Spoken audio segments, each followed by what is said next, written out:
Samajwadi party और BJP मिलकर के उत्तर प्रदेश की राजनीति को भटका रहे हैं। उत्तर प्रदेश की समस्या हिंदू मुसलमान नहीं है।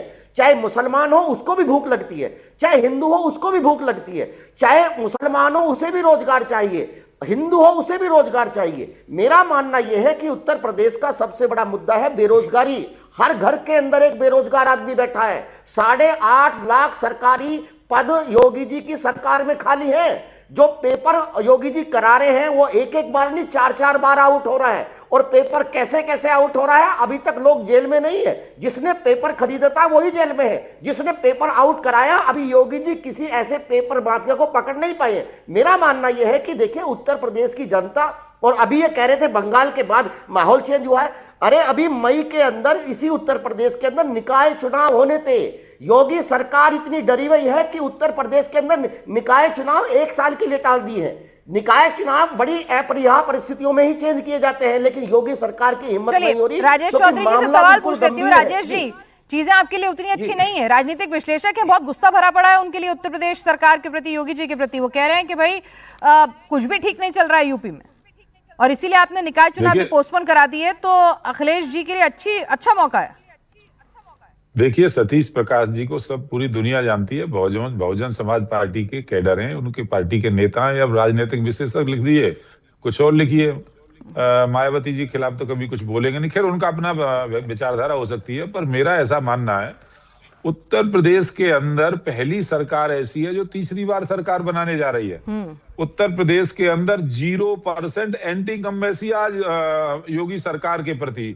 योगी जी ने जिस तरह से ट्रांसपेरेंसी के साथ काम किया, उत्तर प्रदेश आज नंबर 1 का राज्य बन गया है जहां सबसे ज्यादा एक्सप्रेस वे हैं। इतना बड़ा राज्य दूरियों को समेटने का काम किया है। हर जिले में मेडिकल कॉलेज बने हैं। उत्तर प्रदेश के अंदर जो काम हुआ है वो जनता महसूस कर रही है। इनको नहीं समझ में आया। मतलब आपको नहीं लगता कि हिंदू मुस्लिम करने की जरूरत है? चुनाव इतना अच्छा काम हो गया, उसी पे लड़ लिया जाएगा।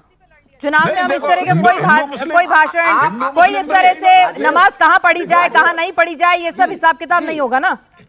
नहीं, मुसलमानों के बीच में कहाँ नमाज पढ़नी, यही मुद्दा थोड़ी रहेगा। ये मुसलमानों के बीच में डर पैदा करके उनका वोट हासिल करना चाहते हैं। ये हिंदू मुस्लिम करते हैं, हम नहीं करते। हम तो सबका साथ, सबका विकास, सबके विश्वास की बात करते हैं। ये लोग उनके अंदर भय पैदा करके मुसलमान कहीं भारतीय जनता पार्टी या एनडीए से ना जुड़ जाए, इस बात का प्रयास करते हैं। सबसे ज्यादा दंगे होते हैं समाजवादी पार्टी के शासन में। क्यों?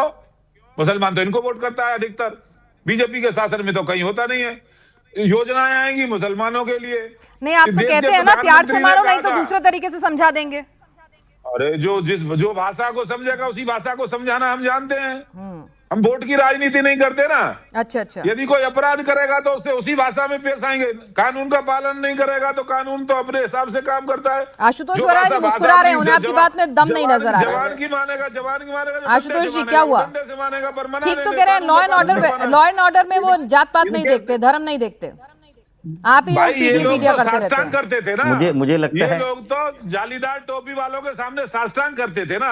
आज कानून का पालन करते हैं। अपराधी है वो अपराधी है, चाहे किसी धर्म, किसी जाति को, किसी संप्रदाय को मानने वाला हो। ठीक है आशुतोष जी। नहीं, देखिए, मुझे लगता है कि आजाद भारत में पहली बार ऐसे मुख्यमंत्री बने जिन्होंने अपने ऊपर सारे आपराधिक मामले खुद हटाए हैं। और ये भारतीय जनता पार्टी के ऊपर बिल्कुल ये गोल्ड मेडल की तरीके से है। जब भारतीय जनता पार्टी के नेता ये बात करते हैं तो ये बातें करना भूल जाते हैं। अब बात रही फेरिस्त निकलती है तो फिर मुलायम सिंह जी ने किसके ऊपर से क्या क्या मामले हटवाए थे, फिर वो फेरिस्त भी निकलेगी। तो इसीलिए जो मुद्दा है उसी पे स्टिक टू रहते हैं। मैं वही कह रही हूँ, हमारा मुद्दा भटक जाएगा सर। मैं इसीलिए चाह रही हूँ कि इसी पे स्टिक टू रहे। मैं यही कह रही हूँ, मुद्दे पे रहे। मैं ये कहना चाह रही हूँ, मुद्दे पे स्टिक टू रहे सर। ये पूछना चाह रही हूँ, मुद्दे पे रहे। मैं मुद्दे पे रह के बात कर रहा हूँ। वो अपराधियों की बात कर रहे हैं, मैं सबसे बड़े अपराधी की बात कर रहा हूँ। ठीक है, इसमें कौन सी बड़ी बात है? और ये कोई गलत बात है तो बताइए।